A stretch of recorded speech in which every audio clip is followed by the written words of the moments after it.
Mr. Chair, bigla ba niyo naman sinabi, tingnan niyo yung mukha ni Marcoleta kung matatawa kayo.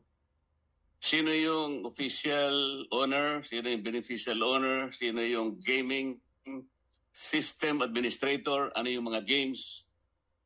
Katulad po ng halimbawa, itong AB Leisure Exponent Inc. Yung mga games niya po, ito yung DG Plus, Arena Plus, Bingo Plus. Ito po yata yung nag-sponsor nung isang concert. Ngayon lang, pati po ako ay kanyang idinawit.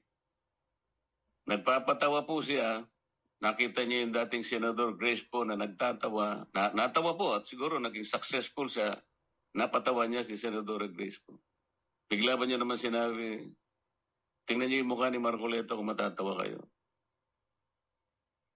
Napakawalang hiya ng tao na yun, Mr. Chair. Ayaw ko na pong patusin siya. Ang nag-sponsor po yung DG Plus.